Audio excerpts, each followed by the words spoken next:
حضرت نوح علیہ السلام طوفان کے موقع پر جب کشتی میں سوار تھے تو وہاں ان کے سامنے اچانک شیطان آ گیا۔ حضرت نوح علیہ السلام نے فرمایا کہ بدبخت، تو یہاں پر بھی پہنچ گیا ہے، اب میں تمہیں نہیں چھوڑوں گا جب تک میں تیرا یہ راز معلوم نہیں کر لوں کہ تو لوگوں کو آخر گمراہ کیسے کرتا ہے اور کس وجہ سے کرتا ہے، کس راستے سے کرتا ہے، تب تک میں تمہیں نہیں چھوڑوں گا۔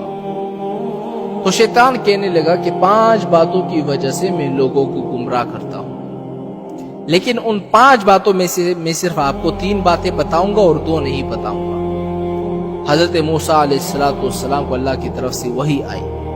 کیا وحی آئی؟ وحی یہ آئی کہ اس مردود سے کہو کہ ہمیں 3 کی ضرورت نہیں ہے، ہمیں وہی 2 باتیں بتا دو جس کی وجہ سے تو لوگوں کو گمراہ کرتا ہے۔ حضرت نوح علیہ السلام نے کہا کہ مجھے ان 3 باتوں کی ضرورت نہیں ہے، مجھے وہ 2 باتیں بتا دو جس کی وجہ سے تو لوگوں کو گمراہ کرتا ہے۔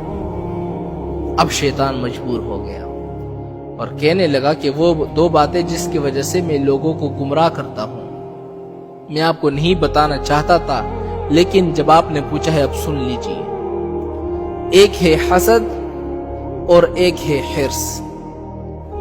ان 2 باتوں کی وجہ سے میں لوگوں کو گمراہ کرتا ہوں۔ اور پھر شیطان کہنے لگا کہ حسد نے مجھے گرایا اور حرص نے حضرت آدم علیہ السلام کو گرایا۔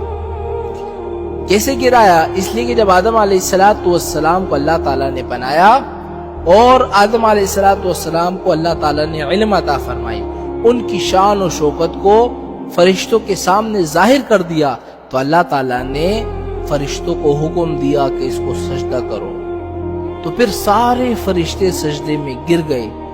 ابلیس کو تکبر نے روکا، تکبر کے بعد شیطان کے اندر حسد پیدا ہوا۔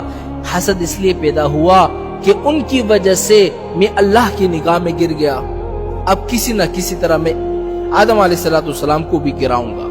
یہ ہے حسد۔ جب کسی کے پاس کوئی مال آپ دیکھو نا، جب کسی کے پاس حسن جمال دیکھو، جب کسی کے پاس عطا و نوال دیکھو، جب کسی کے اندر بڑائی دیکھو، جب کسی کے اندر علم دیکھو، جب کسی کے اندر مال اور دولت کی فراوانی دیکھو، جب کسی کے دل کے اندر یہ خواہش پیدا ہو جائے نا کہ ساری کی ساری چیزیں اس سے چھن جائے، چاہے مجھے ملے یا نہ ملے، اس کے پاس بھی نہ رہے، یہ ہے حسد۔ اور یہ حسد اللہ تعالیٰ کی نگاہ میں اتنی بری چیز ہے، بہت بری چیز ہے۔ شیطان نے سوچا کہ اللہ نے ان کو اتنا اونچا بنا دیا ہے کہ سارے فرشتے ان کو سجدہ کر رہے ہیں، اللہ تعالیٰ نے مجھے گرا دیا سب کی نظروں میں، تو میں آدم علیہ السلام کو بھی گراؤں گا۔ اس کے بعد شیطان جو ہے حسد میں مبتلا ہو گیا اور اس فکر میں لگ گیا کہ میں آدم علیہ السلام کو ذلیل کروں گا۔ یہ ہے حسد جس کی وجہ سے شیطان گمراہ ہو گیا۔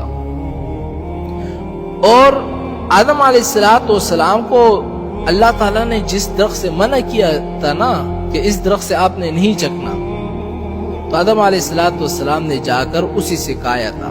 اور کیوں کھایا تھا؟ اس لیے کہ شیطان نے قسم کھا کر اس سے کہا تھا کہ میں اللہ کی قسم دیتا ہوں کہ اس درخت سے کھاؤ، بہت بڑا فائدہ ہوگا تمہیں، اور وہ فائدہ یہ ہے کہ تم کبھی بھی نہیں مرو گے، ہمیشہ زندہ رہو گے۔ تو انہوں نے کہا بہت اچھی بات ہے۔ آدم علیہ السلام نے وہ کھا لیے۔ تو آدم علیہ السلام نے حرص میں آ کر وہ کھا لیے۔ اس لیے شیطان نے کہا نا کہ حسد نے مجھے مارا اور حرص نے حضرت آدم علیہ السلام کو گرایا۔